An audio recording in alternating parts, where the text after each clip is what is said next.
Council are at Wem Scouts. Got the right name? And we're here because it's Parliament Week, and we're here to do our own version of question time. We've worked with Scouts preparing some of the topics that I mean to them, and we're going to actually ask a panel, which we're going to ask them to introduce themselves in a minute. So, welcome, and hope you enjoy the questions. So, Alex, you're our panel host today. Welcome. And should we start by doing introductions from that side of the table? So, perhaps for Mark, would you like to do your introduction and then I'll come all the way through. How much of an intro? Hello, my name's Mark. Lovely. Hello, my name is Lucy. Hi, my name is Colin. Alex. Good evening, everybody. My name's Hugh. Good evening, I'm Julia. Hello, I'm Jordan. So these are all our parish councillors. Hugh is the chair of the parish council and Julia is vice chair of Weatherall Parish Council. So we're going to start off straight away, I think. So let's do some of the questions. Some of the things that are important to our scouts is actually a lot of them are on the state of the roads. I have an awful lot of questions on the state of the roads. So I think we're going to start off with some questions. So Isis, would you like to read your question out? Alex. Why do we fix potholes? There's a pothole on our road for quite a while now, and every time a car goes over it, it's now turning into a train. It's swallowed the train in it, and it's now a massive hole on that road. We've reported it to the council, and they've literally put bollards around it. And every time it runs, the bollards go down the drain, and I don't feel like we're fixing anything. Does anybody have anything really to say about that? Shall I start then? Sorry, your name is Isis? Isis, lovely name. That's a really, really good question, and the Parish Council gets asked this question a lot. We are the Parish Council that surrounds Wem, so if any of you live out in the countryside of Wem, up towards Brixton or out towards Newtown or down towards Rome and the southern side of Wem, country lanes are very, very prone to get potholes. Unfortunately, the Rural Parish Council doesn't have any responsibility or even the money to be able to fix them. I wish we could, because we all know where they are, and wouldn't it be lovely if we could say to someone, go fix the one outside Isis's house, or the one outside my house, or Alex's house, or anybody else's house. The trouble is the responsibility for doing that, and the money to be able to do it, sits with the council above us, Shropshire Council. And there are a lot of roads, and there are a lot of rural lanes, and the Shropshire Council doesn't have as much money as it could or should have to do all of the things that we'd like to get done. So unfortunately, they have to try and prioritise the things that are most important to the most people. And unfortunately, for people like us who live in a rural area, sometimes that means the potholes that are important to us may not be important to enough people for them to allocate the resources, the people, the machines, the materials that they need to fill the holes to be able to get it done. It is very, very frustrating and potentially dangerous and damaging to cars and to bicycles and to horse riders. And we fight regularly with the people that control the process in Shropshire Council to try and get their attention. So it's a very good question. I'm sorry I can't give you a particularly positive answer, but keep reporting, keep reporting, keep reporting. Make a nuisance of yourself reporting. Can I just say, is part of the reason you don't have enough money? Because maybe the people you have working for the Wem Council don't create their own income. We don't actually get paid as parish councillors. Oh, so We- she's not a council.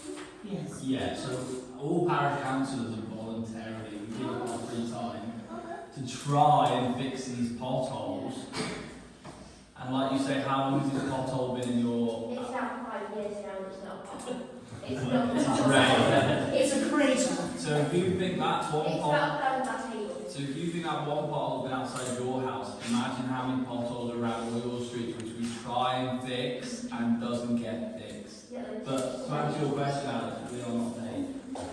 They also tip cement down we've got a lane which they don't actually know what to do with because the frost they can't do anything with it and it's now so they tip a concrete and fair cement and things like that they got on the road down the lane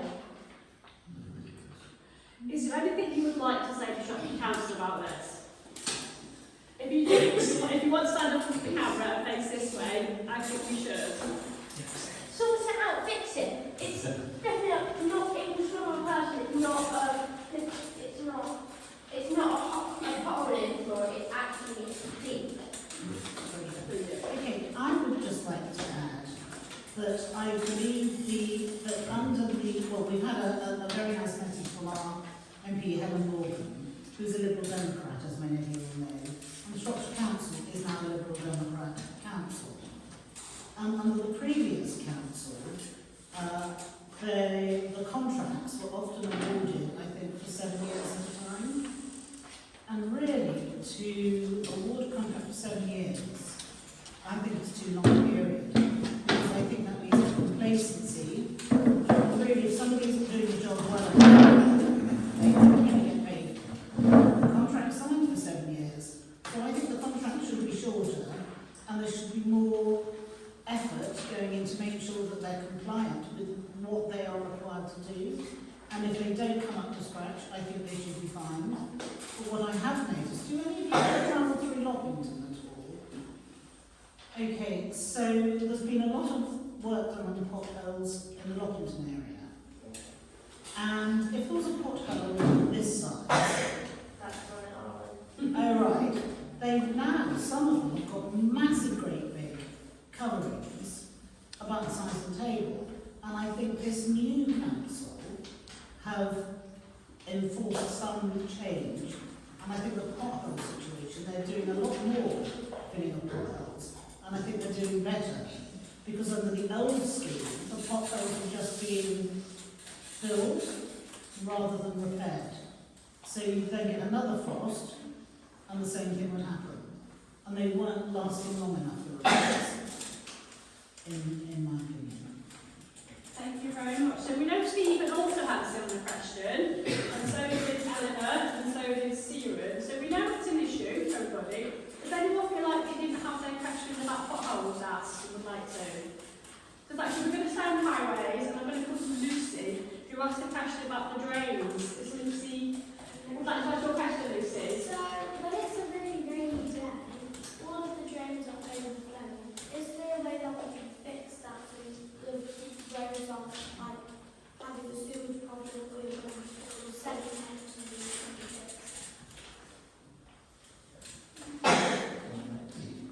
Anyone have?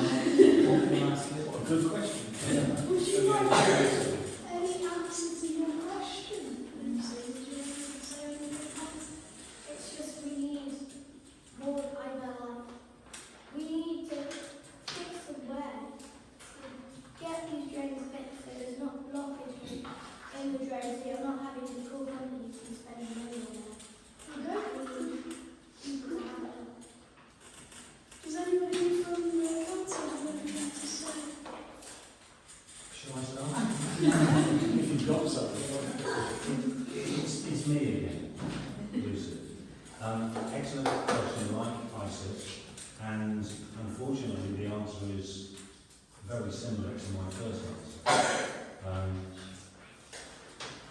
The responsibility for that is at Shropshire Council level, and the people with the machines that come and suck up and empty all the drains, there aren't enough of them, and I wish there were more.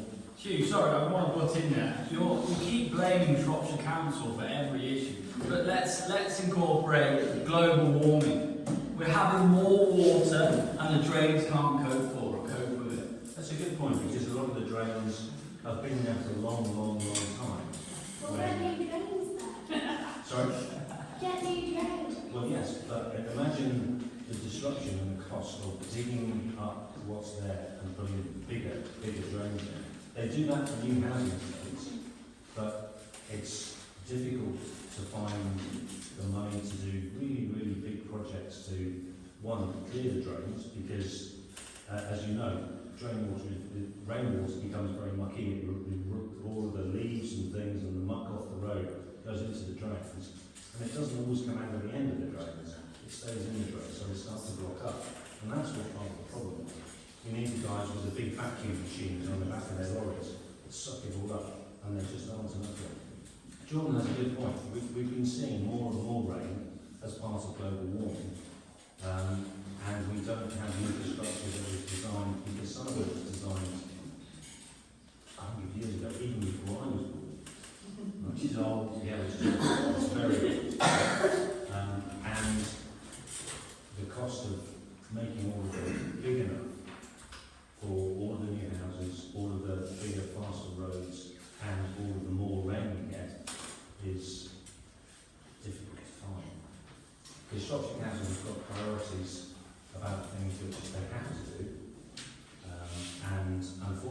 some of the things which we'd like them to do are a lot lower in their priority list. Are the suction machines run by the council, or is that private contract? Because I haven't seen one for years. And the problem that you raise is if the debris was cleared off the road before it went in the drain, then that would ease the problem to some degree. Now, I've not seen them in the towns. We never can see them out in the countryside. I can't think of the last time I saw them. Oh, we have a question from the back, I think, Alex. A live example of this. Shropshire Council ran to the Fix My Street website this week. Anyone who lives near the railway station will have seen the last couple of times with a heavy rain, the drain's blocked by the pedestrian crossing, and it not only fills up half the road, but it goes completely across the pavement, and therefore we see lots of school children walking in the middle of the road to avoid it. So I reported it through Fix My Street and said, I think it's a hazard, we've seen people in the middle of the road, and then when the weather cooled down, the water was still there, there was ice everywhere. They responded very quickly, but the response was, we're closing this ticket down because it's part of routine maintenance. But is that in a week or a month or a year? So I appreciate there's probably hundreds of reports, but I didn't feel very satisfied as a responsible person trying to report it at that point. Sadly, you're not the only person to say that, and I think it's something, because it's important to you, we're going to pick up with our Shropshire Council and report back on some of the issues. We've got, where's Phoebe? Is Phoebe here? Can I just throw my three words Yeah. in with the drains and the project? So I think we've been talking quite a lot about urban drains and things like that, but out in the countryside, of course, a lot of the drains can get blocked because the gullies and the ditches aren't necessarily kept in as good a condition as they could be, and it's up to the farmers who are responsible for that and keeping those clear. Didn't the farmers just get paid to clear the ditches?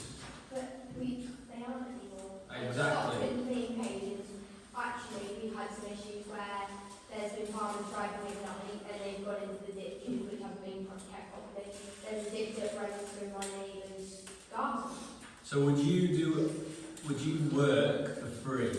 No. So why do you expect the farmers to work for free, Julia? And the cost of using making that machine and keeping it maintained just to do something that has $10 paid for isn't worth it. Does it not impact on the farmer though? If Subsidy, because the drain, they want the fields to back to keep the water, then, but also the sun can evaporate enough that they can get the exact right amount without putting drains and gullies and anything else.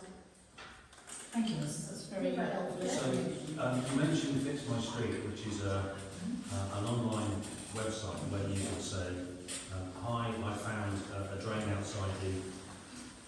But if only one person does it, that allows them to say, this really isn't important, even though it may well be a serious traffic hazard and a personal hazard. We use Fix Our Street for our pothole, and we got most of our neighbours who use the street and anyone else who uses our road for not street, to put it on Fix My Street and convey to the council right answers. And all they've done is put more codes around it, and then follows, and then they put more codes around it, and then they go So it's better than what happens. So my point was, try if there's something which affects more than one set of people who live locally, or neighbours, or people who drive through that area, get everyone to register it on Fix My Street. Right, I can see your questions. Are they linked to highways? So I'm going to move on to the next topic. Go on. Just something really random. What street do you live in? Don't be mentioned about the streets and stuff. One more point on drains, is that allowed? Yeah, be quick. I want to call Jordan to look at CAT and complain to the farmers for not being prepared to work Yeah. for free.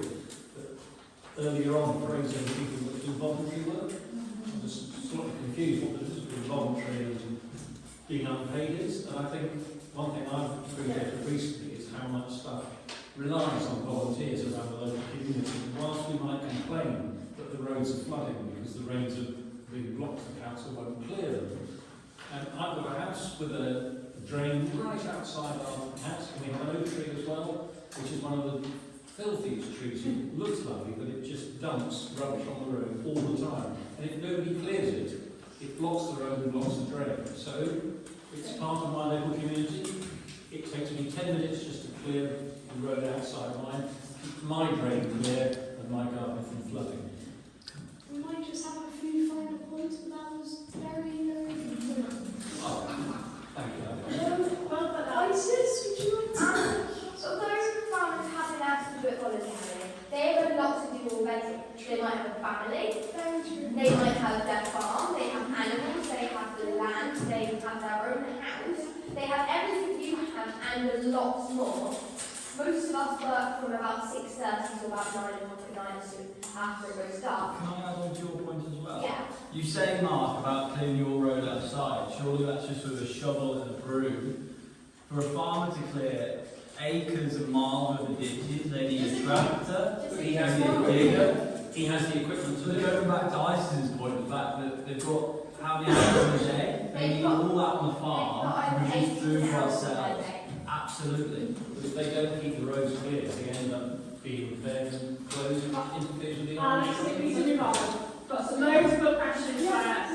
What we do need to move on. So I want to go back to Phoebe. So Phoebe asked a really important question. Also on the roads, a different topic on the roads. Phoebe, would you like to ask a question? So my question is, why is the road I live on 60 miles an hour? I have some facts. So people who drive past us, there's a sharp corner that leads onto the road. And people have gone through fences of my neighbours and have had to rebuild their fence. People have gone through hedges that line the field while there's been cattle in there. Someone actually came off their motorbike, turning the corner because they had to brake and they flipped off their motorbike, which was quite dangerous for them. I get invited to my neighbours sometimes to go and spend some time there with some people who live around there. And I have to drive there because, there's also no pavement where I live, and the road's too fast for me to walk along. So I have to get driven there to go there. Phoebe, what actually is your main point in question? Why is the road I live on 60 miles an hour? Is it a country road? Yes. Are there quite a few houses along that stretch? Well, actually, I do a little dialogue with my basically. Why not? She's got a picture of the map of the area. Yeah. May we see? Thank you. It's a question that a lot of people have asked, and also we've asked the council, particularly around schools. And there's a school on the road that Julia's actually been campaigning about. Would you like to share an answer to Phoebe's question? Yes, Phoebe, I feel your pain considerably, my dear. I live on a lane, effectively. It's not much more than that. There's a school right opposite my house. It's quite busy. It's drop-off and collection time. And it's a 60-mile-an-hour speed limit.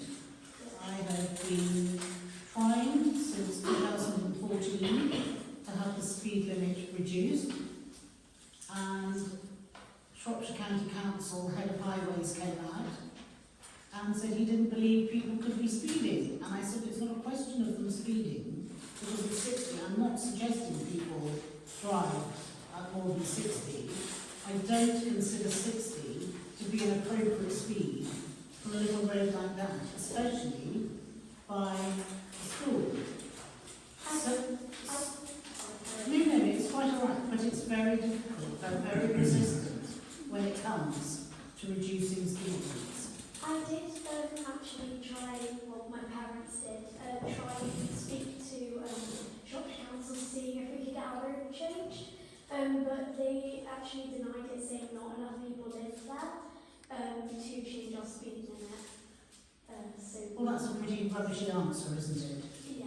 I mean, how many people does it take when something unfortunate happens? Yeah. It only takes one person, doesn't it?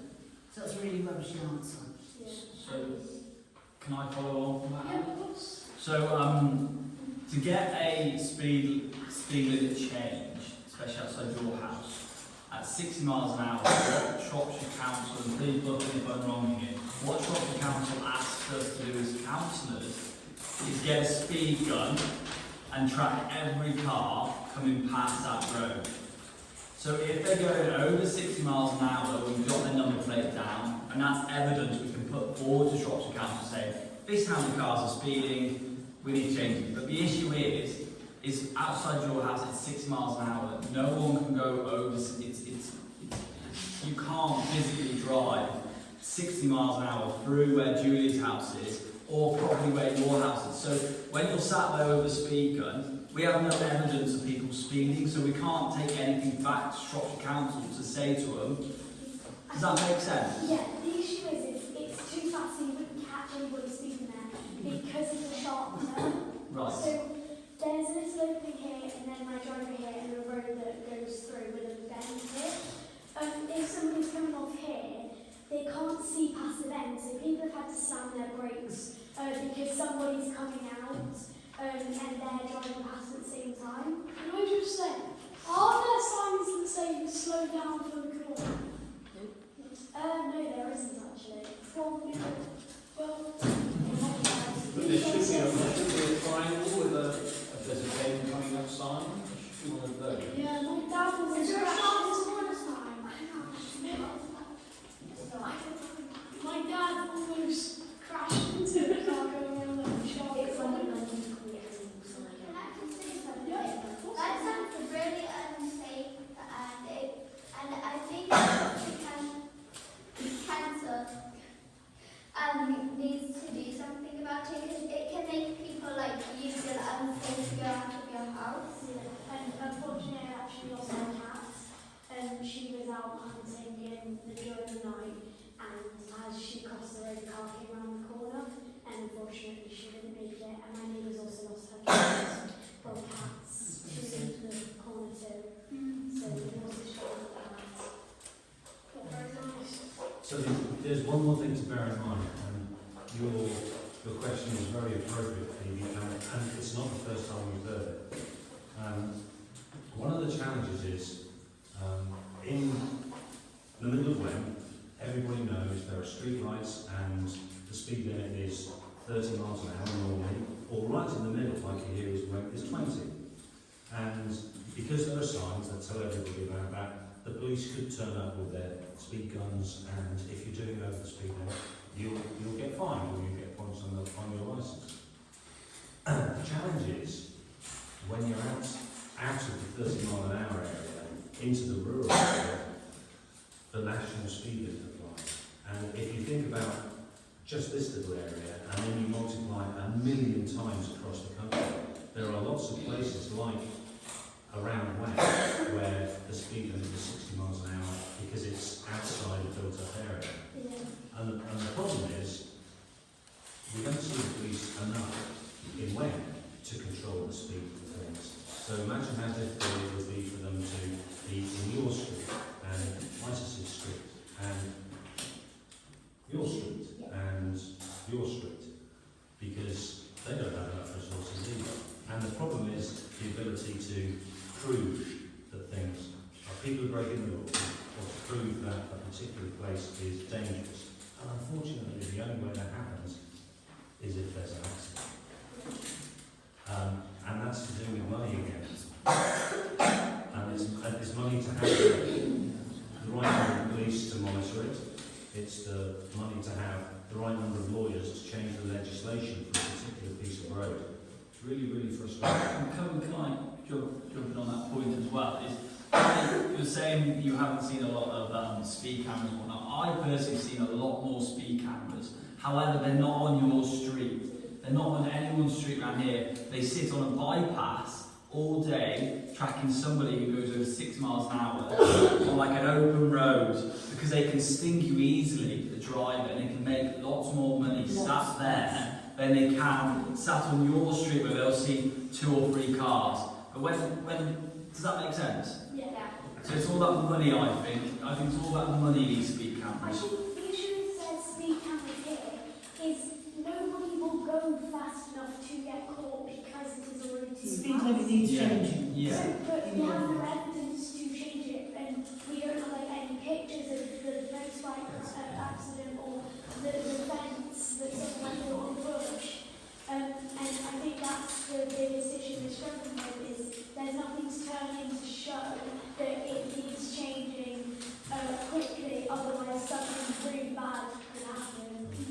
Good point. And it could be fatal at some point if it doesn't get changed. So Phoebe, did you say there had been quite a few accidents? So I think, I can't remember exactly, but I think someone went through a hedge, someone also went through a fence. Maybe keep an eye on things like that. Well, no, I just kind of heard about it from my parents speaking about Okay. it. Well, ask them to keep an eye, because if it's the case, then that might help to put the case forward that people are driving too fast for the conditions and not able to keep the car in control. What is 5-6? I mean, what is that? I don't really have a speed limit on my road, but as I ride my walking down my road, and I find that when the cars come past, they although I've got my yellow jacket on and everything, so they can see me, they still speed past me, and yeah, it can annoy them, it annoys me and my mum, and it. Do you agree? Do you believe they should? Is there a law about going past cars? There is. 2.5 metres. But you raise a very good question. But should we raise awareness on it? Yeah. Right, can we move on? Because we've got 10 topics and I think they're quite well on that first. Can I just say, I said, there will be a speed limit on that road. Maybe the speed isn't everywhere. Yeah, Lucy just. Yeah? Phoebe, I know with you having the speed limit problem, a lot of people are injuring themselves, including perhaps sadly, perhaps even like, I strongly agree with you. There should be a speed limit because with all the injuries and like passes away that there's the most probably been.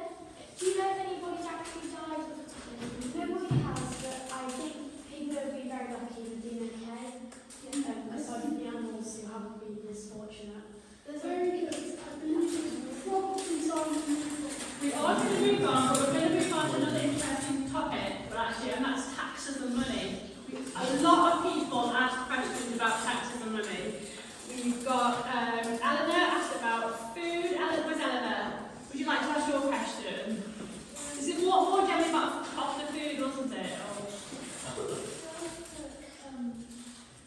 Why is it so expensive when it is so expensive with that people can't afford it, they never go to hospital, but there'll be so many people in hospital that they will get so much because and they will company that can't afford it.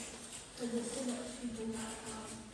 so did you hear that question? Why is food so expensive? Is that the question? And also, why is the healthy food more expensive? Because actually that has a knock-on effect on the NHS because we're all eating cheap food that we can afford. So that's the kind of question. So, Alex. Maybe people does anybody in the audience believe maybe the council, I'm not saying when council, maybe councils higher up are possibly charging too much, which might have a knock-on effect on the economy and how much things cost? Who agrees on that in the audience? If you don't know. Can I come in on that? What do you mean the council? Do you mean councils are charging too much for food? Businesses have to pay tax or whatever. Yes. They're quite high up. Council tax, rates and things like that. And is that making the food get more expensive if you have to pay? So, good question. Well, I think,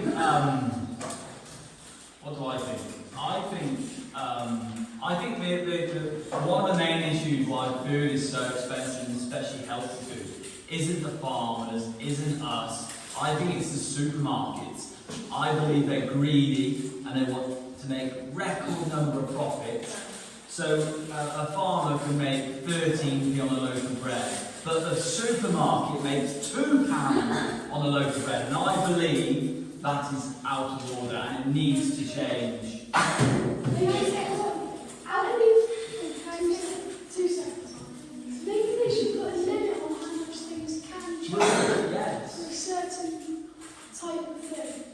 First of all, we'll finish off asking things in the panel and then we will ask you to go. So, Lucy, if you want to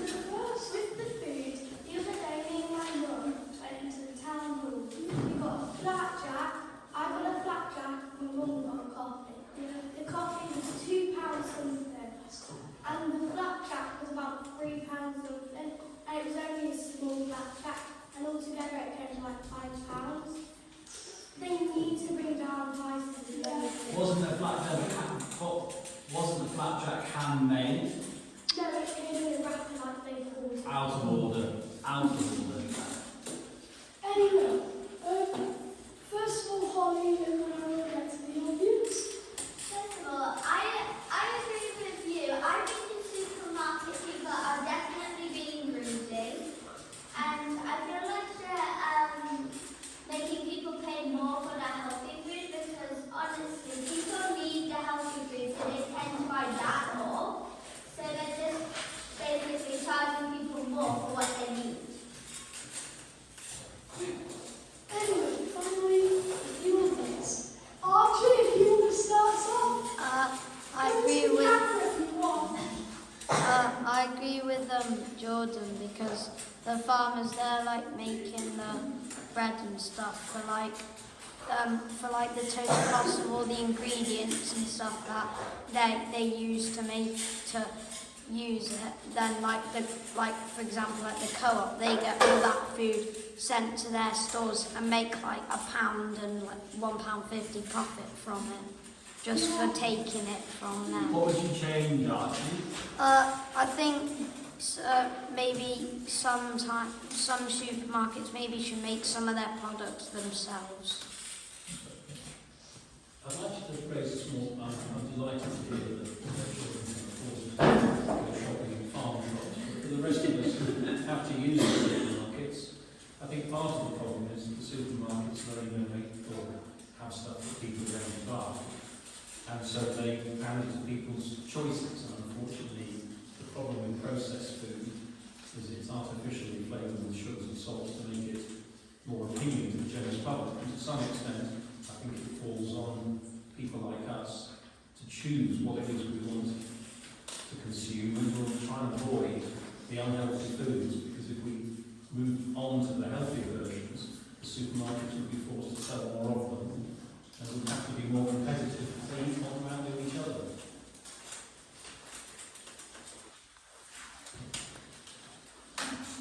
Alex is going to eat sweets. I don't think that's what I thought you need to speak.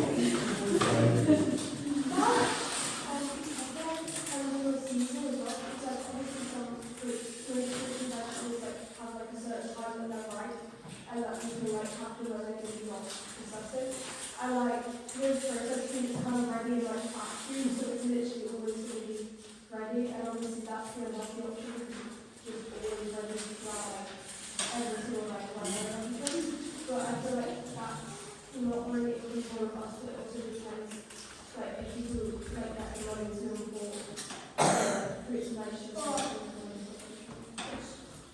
I think we should probably try to wrap up quickly, but first of all, who believes it would probably help if we had maybe a more fair chain system and gave the farmers more of what they earn for giving the shop stuff? Because They might clean the ditches out as well. what they should. They might clean the ditches out. Anyway, any comments on the So farm? just of the audience, who lives in a family that farms? You produce milk, or you produce cereals or vegetables or something, fruits? Anybody got farmer mums and dads? Huh? Have you got a farmer mum and dad? Lambs? Oh, Yeah. right, you're my best friend now. So, you've got to imagine that the stuff that you see in the co-op or in Tesco's or you buy McDonald's or KFC's, where does that all come from? It comes from another farm somewhere else. It could be 5 miles away or it could be 5,000 miles away. And you've got to imagine that the cost of your McNuggets isn't just the price of local chicken. It could have come from a long, long way off. And the price of fuel has gone up. It might have come on a ship. It could have come on an aeroplane. And if you want fresh cherry tomatoes in December, you're talking about fruit that's in season, they don't grow in the UK unless you put them in a greenhouse and you have to put energy in to keep them warm. Anyway. So there are factors about our choices about food which are related to a global economic. Final few sentences Mrs. Rice's maybe? We have most of our food that's imported, not only fresh food comes from our country. And no one buys fresh food mainly because it's not because not very much because of supermarkets. It's actually there is certain percentage taken with it that goes to taxes as well. So a certain percent of that money that they put on adding on can go to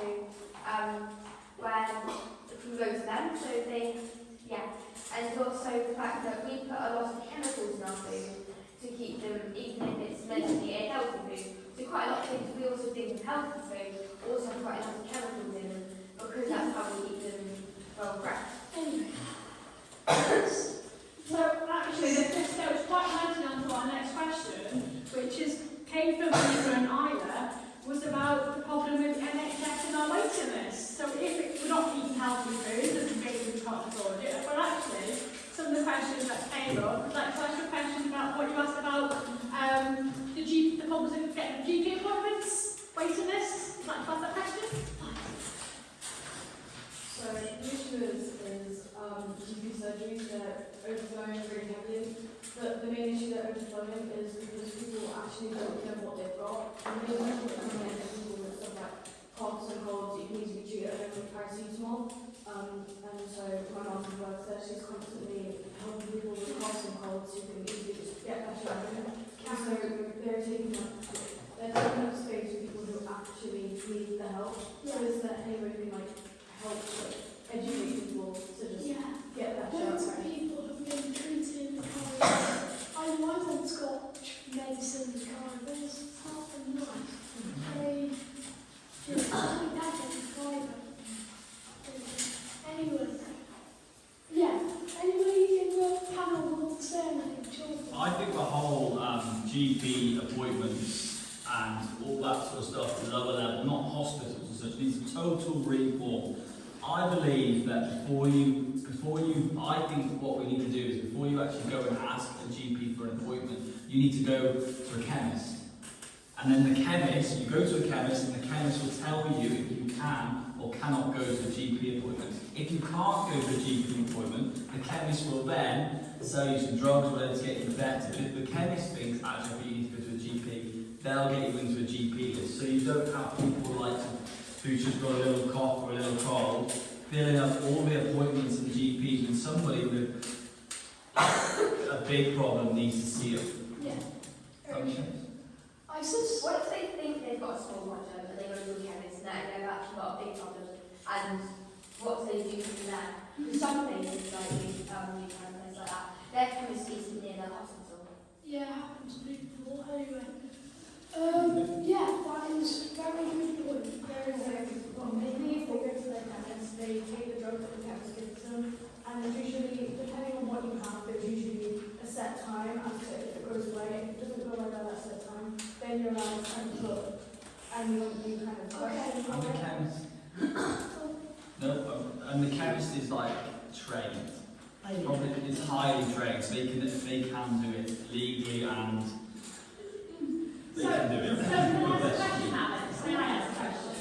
So we're talking about GPs who learn so many years at university and they have so much training, whose job it is to diagnose you. If we're talking about going to a pharmacist who hasn't gone through that training, is there more opportunity for that pharmacist to get their diagnosis wrong? And sadly, that person may possibly die or become more serious because they do get a GP appointment. Anyway, Tom and Just going to ask 2 points, I guess, around the pharmacy. They're run by private companies in conjunction with the NHS, but have they got as much interest in serving the people in our communities as maybe the GP surgery? That's a worry. And if I'm correct, one of the 2 pharmacies in Wembley is probably going to close soon. There's already enough pressure on them as it is. So whilst I think the idea is good, and they can do low-level stuff, there's not going to be anywhere near enough capacity in Wem to support that. I was in the pharmacy for 45 minutes yesterday just to get one tablet. Just having to wait, the queues were so long, everything was going so slow. So the fact that there's no way the pharmacists can't even, they have to sign everything off. So they can't be helping other people doing anything. The minute they're away, everything else stops. and then only when the pharmacist is back and able to sign for everybody, check everything. So you would need 2 pharmacists in every pharmacy, and we can barely have 1. I mean, this is one here where barely has 1 pharmacist. And that's why we're shutting the other one, because that meant we had 2 now and we have 1. So it's only going to get worse. So I think even though that's a good idea, there's clearly a bigger issue as to why we're all going to doctors so much more everywhere. Yes. Alex, was it Isla? And can I just say that I think those of us that live in and around Wren are extremely fortunate with our GP practice. I know it can be terribly frustrating at times when you can't get an appointment.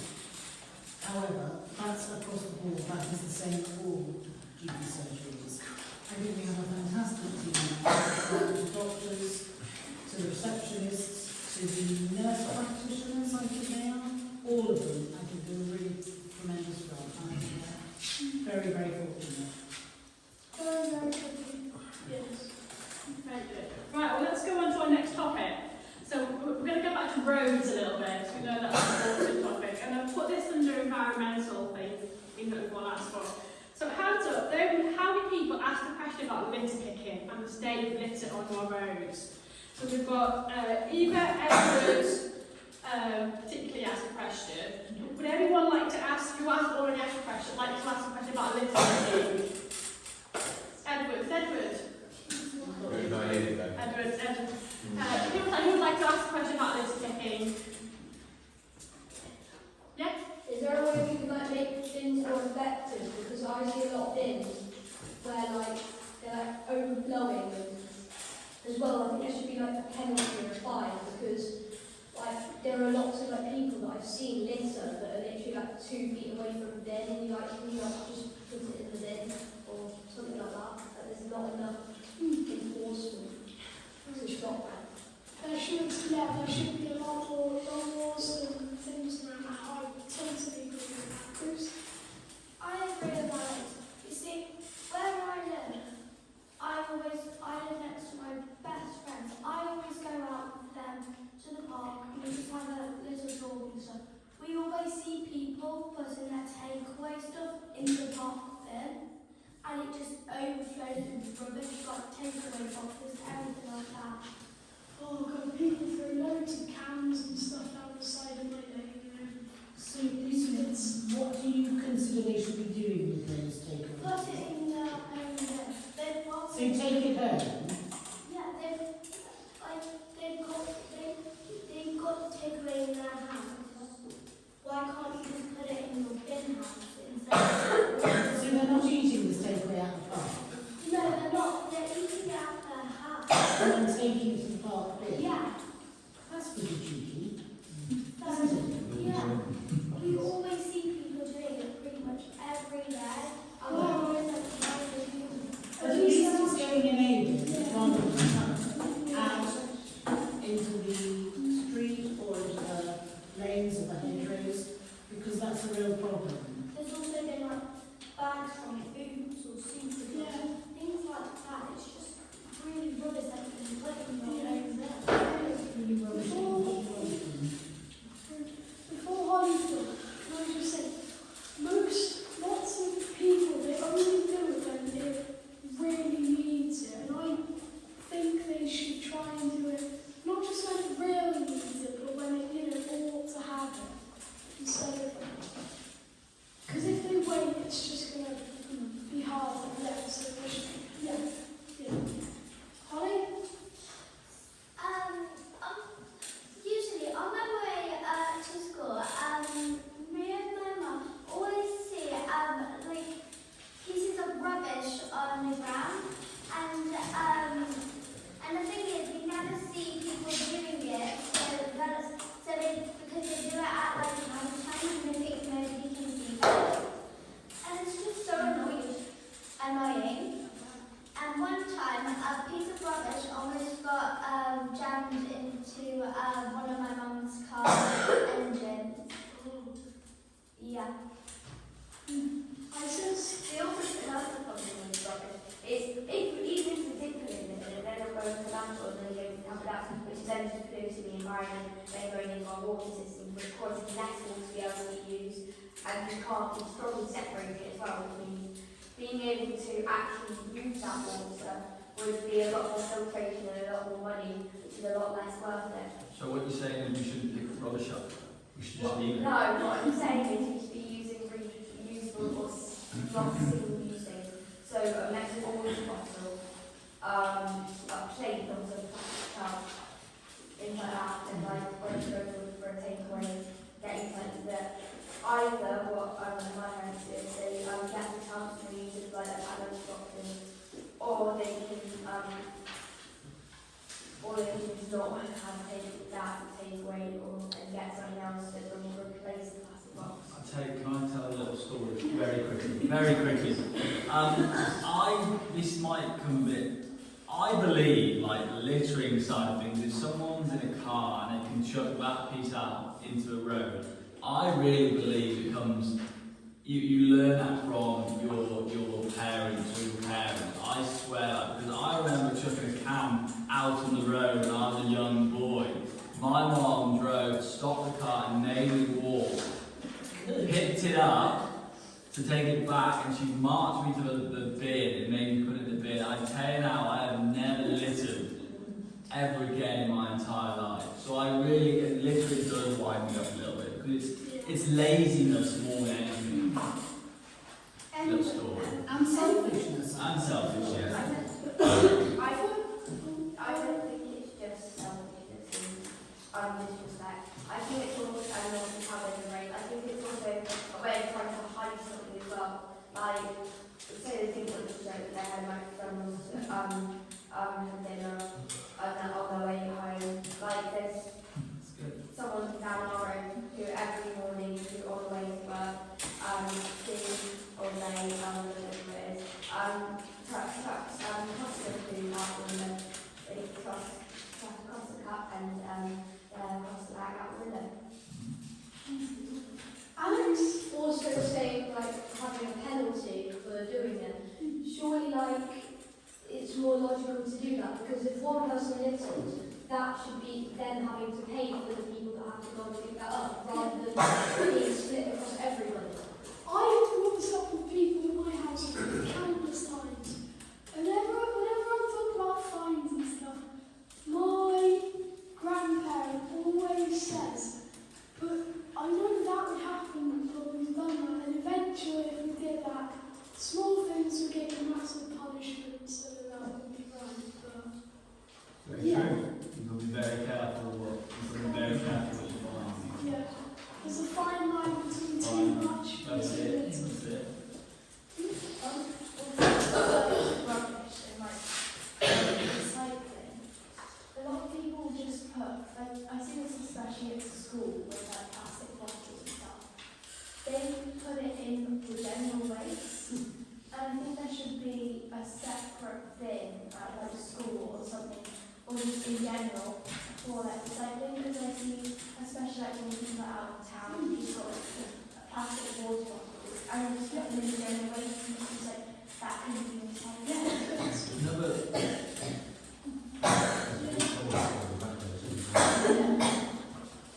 So, Alex, you said about giving people penalties for littering. Who's going to be the person enforcing those penalties? Yeah, and who pays for them? Would it be on the police that we don't seem to have a lot of at the moment? We need a lot of policemen in a lot of areas to catch people that are just dropping a crisp packet in the park. Could they then go and get the speeders and then they finish? So here's the choice. If you can pick one person, do you want someone to find people who drop litter, empty the drains, check the speed limits, or fill potholes? You can only have one. Which is the most important? Probably the connecting. Really? I would say that. litter on. That's the decision that someone has to make somewhere, because they've got a pot of money and they can only do one or maybe two of those things. The other two things won't get done. And that's what people in government and Shropshire Council have to struggle with all the time. Everything is a compromise. It seems easy and logical and sensible to us here on the ground. We see the problems of littering and potholes and flooding drains and speeding cars, but somebody has to pay for it to be fixed, and that's a real challenge. It's like your family has a budget. You don't have Philip steak every night because you can't afford to do it. I can't either. No one can. So you have to make choices, and that's where people who feel passionately about road safety and horses or drains actually don't get the problems that they feel most passionate about fixed, because the priorities are driven by someone else's agenda, not necessarily yours. Unless we all go on a march. I've got a really good idea. No, you shock me. Come on. If you melt plastic down to the road to the pothole, then you'll get first getting the plastic problem. You're second sorting out roads, and then if you get people who are speeding, getting plastic pollution, just look at the list and melt it and figure it out. If you Then melt, you'll have everything paid for you. if you melt plastic, does it produce gas? Yes. Where does the Then you gas catch go? that gas and put it in bottles of burners for schools. So you can teach it. You can't catch gas. So every time you get boxing, we'll do that for you. It's an interesting idea. Going back to the recycling question, I believe that we're wasting our time recycling. We are wasting our time putting your plastic bottles in the recycling bin when there's a lot more countries out there, bigger countries, USA, China, India, which they don't recycle bottles. Why are we recycling bottles? And it brings me on to net zero. Has anyone heard of net zero? That's cost us thousands of pounds. Whatever we do in this country will not affect anything on the global stage. So I think it's a plea. I think it's a ploy. We shouldn't do it. ISIS. Is there a lift? A lot less fun than you would think about recycling. It doesn't actually go into recycling. Only half it do, and only when people involved to actually figure out how to sort it. So actually most of it actually ends up in landfill. And also, in other countries, we have been taking our plastic because we can't put it in landfill to them. So actually, we're saying that we're not doing plastic pollution, but we are, and we are actually just putting it away from We're a tiny who are Do allegedly. you think something basically that small could affect like something could do as much as good as something like that? I think we should Yes. send it away. We should. It If might we be our send it fault. away, but it would be causing a problem somewhere else. It's not our problem. Yes, it is, because it's our, we were given our I bet we pay this country to send that there. Okay. Any final words before we move on to the next topic? Phoebe. Going back to what you said, what you said before ISIS asked a question. But the UK is a more adapted country, and we do it. So, like you said, the USA doesn't recycle bottles and stuff. But we do it because we're a more adapted country, and we're learning to stop the air pollution, take care of our planet. And other countries, and then there's also the landfill problems too. If we put it into the landfill, we're not taking care of us. Yeah. So can I come back on that point? Yeah. So everybody in this room, what's your name? Sorry.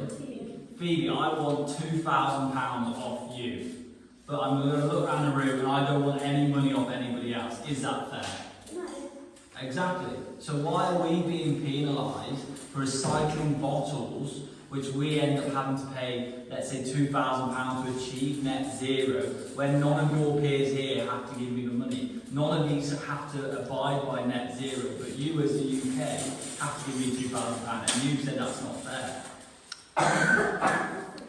Well, sometimes you have to do things not fair. Do you know what I'm talking about? It's great, maybe you should just do that for a minute. Right, we are going to change topic a little bit. We will come back if you've got questions, because we are running out of time.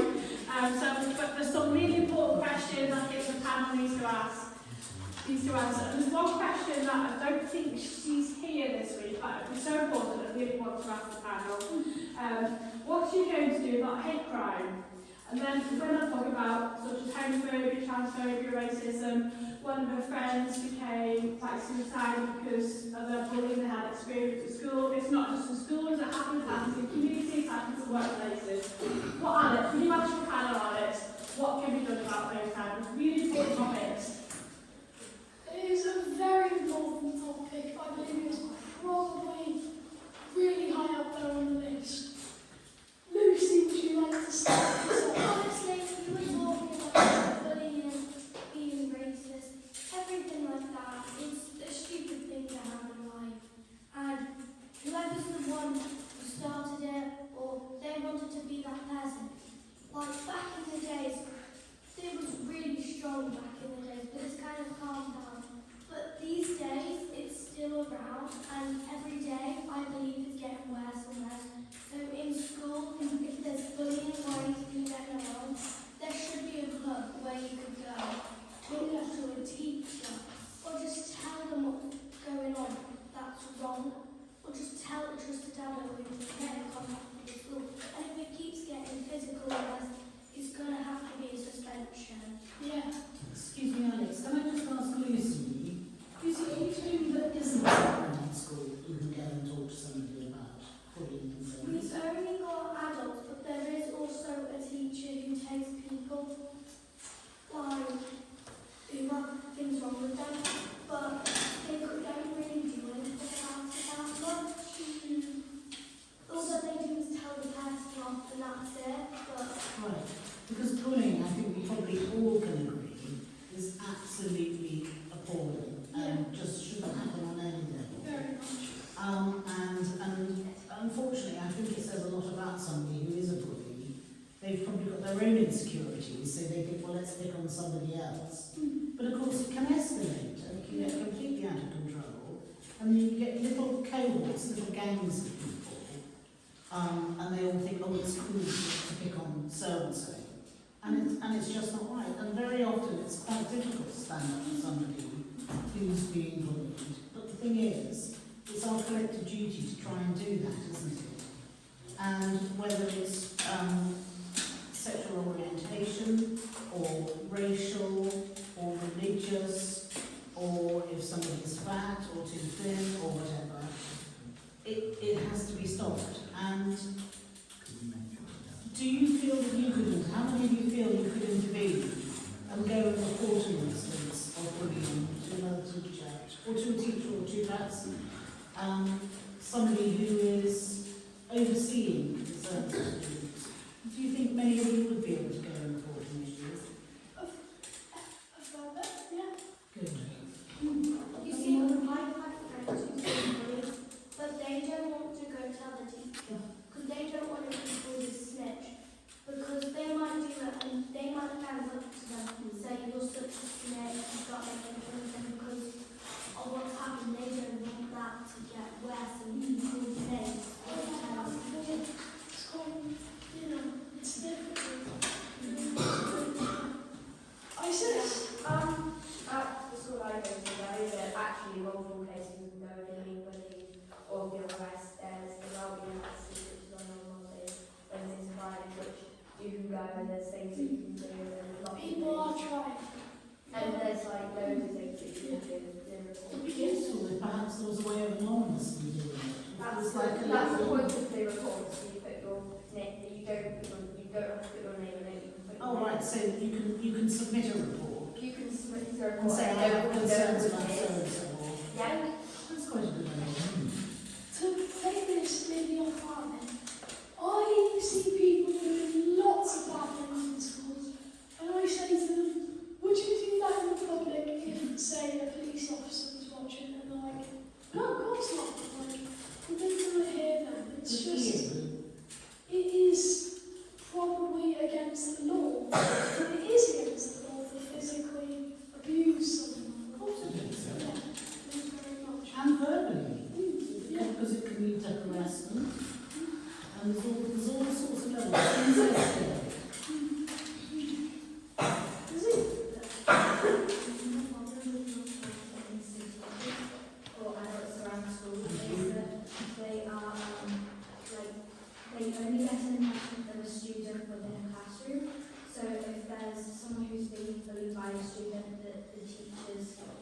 What's the plan?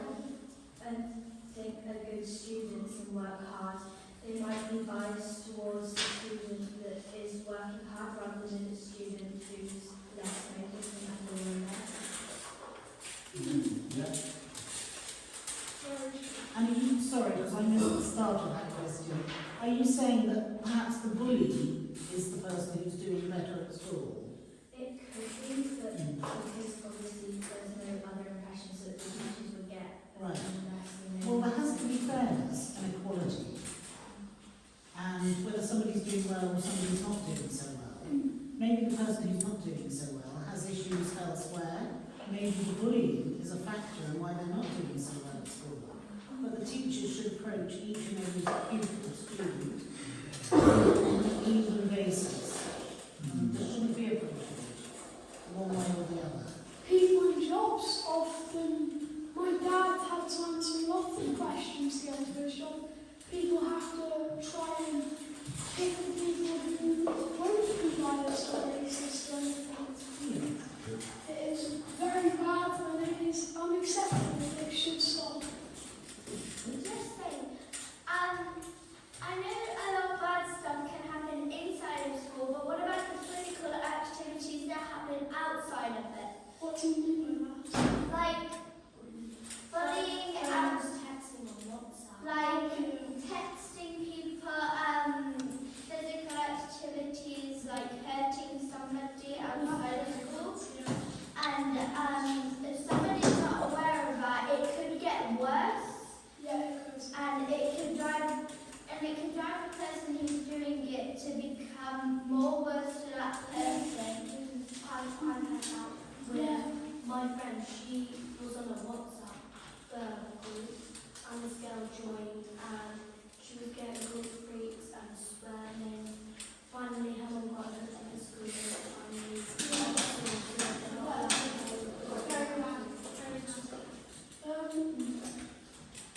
Who wants to go first?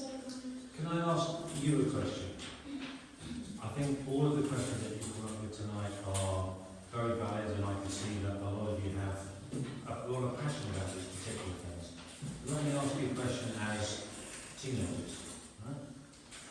People who carry knives. You see a lot of it in television, right? And we don't live in a big city, we live in a rural community. But I'd like your view of why it is you think people carry knives for their own safety, which is just completely bizarre, because you haven't got a knife, you're much, much safer. Yeah. Go on. I don't really know why they do it, but it's my school in year 6 did actually do that. They recognized and they got suspended. Right, good. People will see on the news.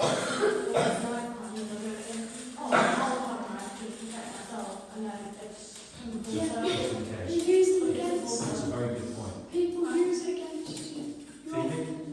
I've actually done about this in KSH at night time, and people carry them really because they're young, it makes them feel safe and secure. So if you live in a big city like Manchester, for example, people carry knives because, like in the back, in the back places, the dodgy places, there is bad people there who feel like they have to use the knife to protect themselves. But then it's also quite dangerous because what if you have a knife in your pocket and you're not going to use it, but you slip and fall, you might injure yourself with the knife. like, most of the time, if you do carry on, most of the time, if you are going to get threatened or something, normally it clicks on you and they can always get it out of your hands instead, so you're more likely to be able to Because they're probably more used to carrying. But are you all aware that actually going out with a knife on you is a criminal offence? When I was Electric there, going to scouts. sorry? Electric going to scout camp. We have quite often have scout camps where children are allowed to bring knives. So there are, in our we here as a group often Yeah. have knives around, and it's not necessarily a bad thing, but it's a difference You've between got someone a reason to have to have 9. Like we collect them all together and we have a big bag of knives. Right. Going out with a knife to protect yourself Sure, that's is actually a criminal offence, it. and it used to get you 5 years. I think now, because our prisons are so good, you don't get 5 years for it. But nevertheless, I think it's a very slippery slope for people to tread on. Can I just say something? Angelica was nervous because she was there at the time, but I've been told by my parents the street I moved into, there's been a man who's been down the street with a machete, and they've just been walking down the street with a machete, and they actually live quite close to you, Angelica. That house, like, opposite you where your brother is, that house there, yeah, they carry a machete down the road, and apparently, I don't know why, it's just they've done it, and apparently it was a really scary time. I mean, it's not illegal to use, say, knives or something on a farm if you're using it for like, the right reason. No, they're just walking up the street. Yeah, but doing that, are you doing it for any particular reason, maybe a job, something, anything, or is it just random? It's just they live in a house, all the blinds are closed. You can, all the windows are all closed. You can never see them. You never see them outside. And that was one of the only times that they've been outside, and it was with a machete. How do you do? I don't know. I think it's almost like a van that's upside down. They've got like tiles outside the house, it's overgrown the house. It's like nobody's ever been up that house before. There's a bar that's been there forever. It's like never moved the tile. It's really that. Very odd story. And It's it's nice to say something. People who carry knives, sometimes they can be like bullies, bringing it out to like hurt someone. And That's one thing.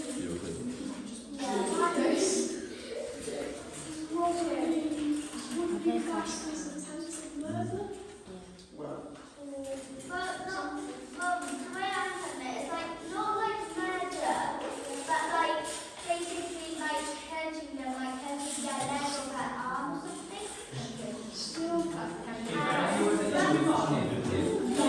People can just carry knives randomly thinking they're protecting themselves. It's illegal and stuff.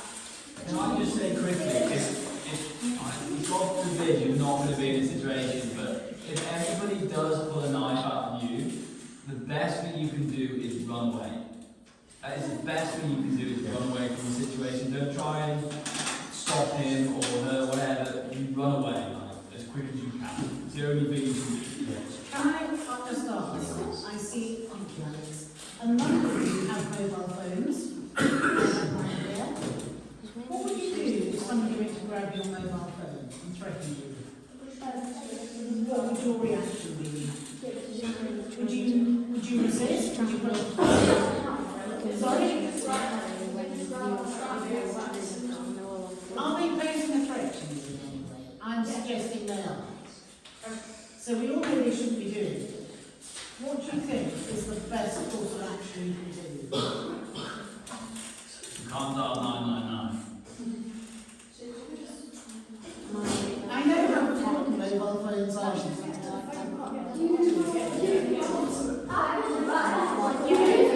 You don't resist.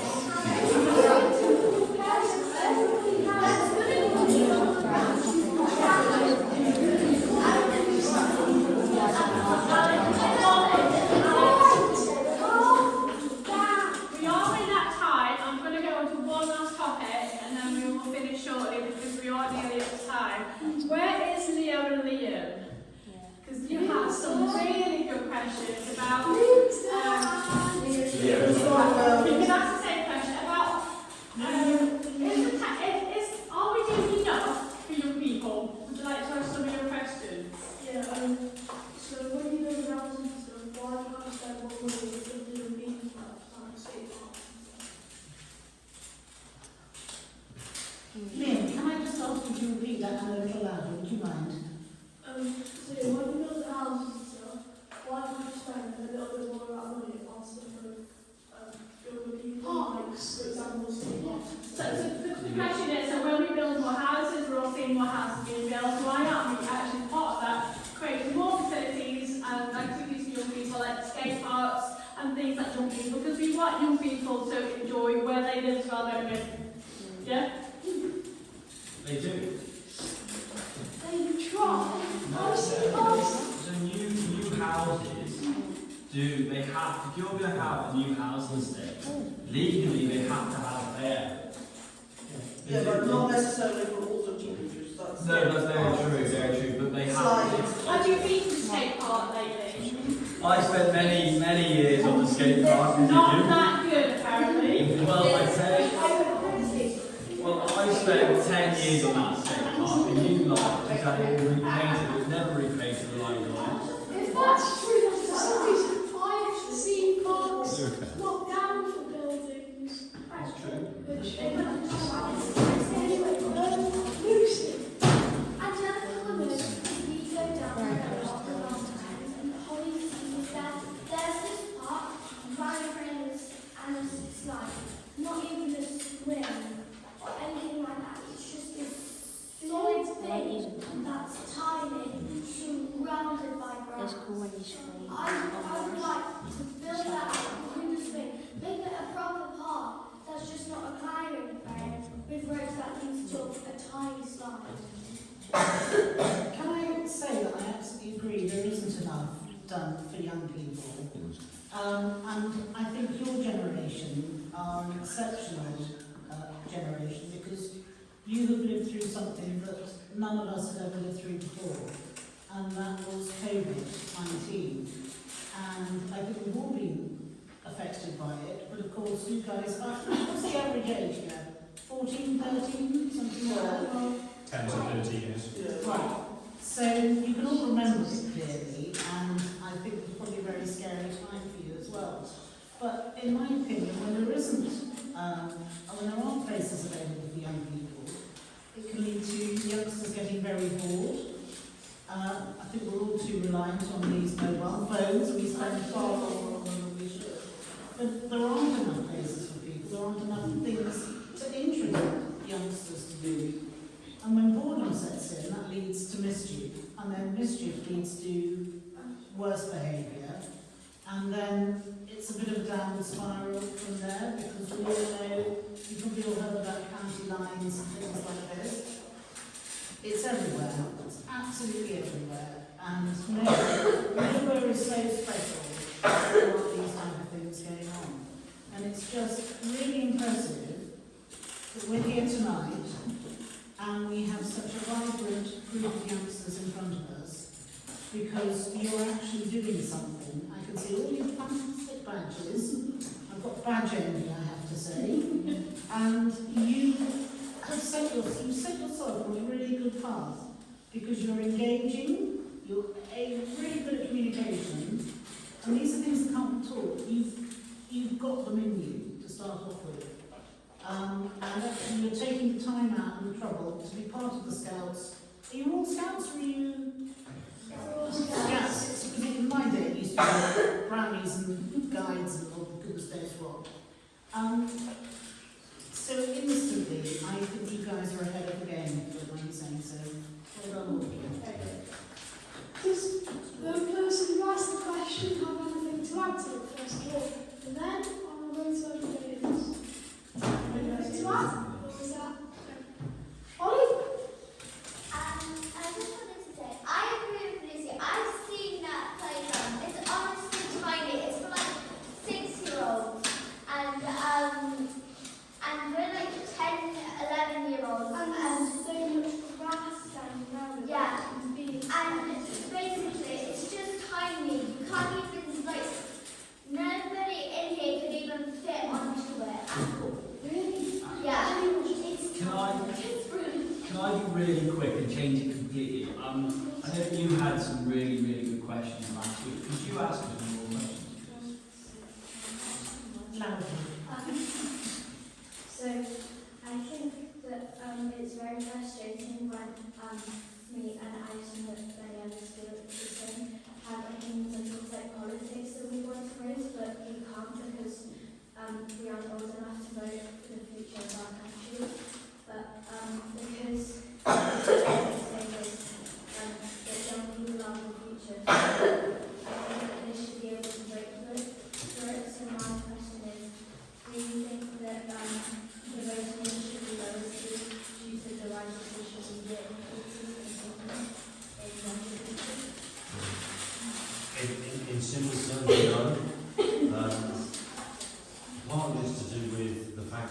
you become an adult at, well, you can drive a car at 17, you can get married at 18, you can get married at 16 if you've got the parents' approval. You can join the army at 17 or 18. You can go and die for your country. You can vote at 18. You drink? No. You can drink, not in America, you've got to be 21 in America. But I think it's really exciting that you're interested in politics. You want to find out more. And is that because what you've heard in school, what's it, PSHE, all that stuff, it's just struck a chord with you? And I think that's really, really exciting for you because the inquiring mind about, well, what is politics?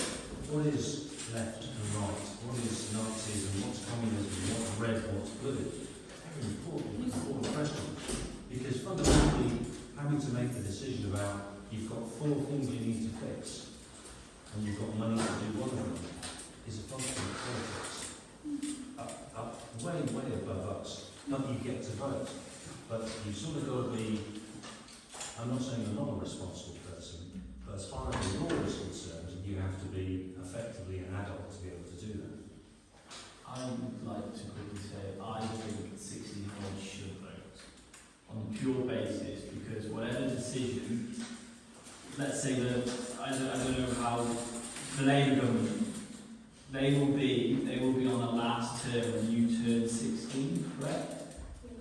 So if you never wanted a Labour government, let's say, you'd still have to live through being not be able to vote 1 more year of the Labour government. And for people like yourself who are into politics and who actually have a really good mind for it, I believe you should be able to vote at 16. I don't disagree with that either. And in fact, there has been a move. Was it in Scotland? Was it Wales or Scotland? Where they were thinking of lowering the age of responsibility to be able to vote at 16. I don't have a problem with that. I don't think social media helps you make those decisions, by the way. My view of social media is very much, it's an us and them thing. And the people who are in one camp only listen to the people who are in their camp. And I think the inquiring minds like yours, you want to understand the broad spectrum of politics, social economics. We need to do that nearly without social media, because social media drives you down somewhere where the algorithm wants to take you. But I'm really, really impressed that you're interested in politics. And if you were 16, you'd want to vote. Good. Right. We are over time. Alex, would you like to have final words before we finish up? Please, Alex, can I just say one thing? Yeah. Clearly, I am ancient. And when I was 18, when I was 18, or when I was 17, I should say, the age to vote was 21. And then it was lowered to 18. And on my 18, when I just turned 18, it was the first time there was an opportunity for me to vote. And it was the referendum whether to join the European Common Market, which we've now left, which opens up a whole other can of worms. But I felt at 18, and of course in these days we didn't have social media clearly. I think we only had 2 telly stations as well. I think that was it, wasn't it? It was 3. I think we just got BBC2. But I do think at 18, because you've got the experience, where perhaps you maybe think of going off to university or doing an apprenticeship, and your horizons open, and the world becomes a much bigger place, rather than the world that we're in. I'm not saying you live in a small world, but it's relatively small compared to the rest of what's out there. And I think there are certain mechanisms that would be really good during the debating society. And I think if you have got aspirations to go to university, anything like that would be a really good idea to get into. Sorry, Final words, Alex. Alex. Your parents That are would going be to a go great told idea. that time.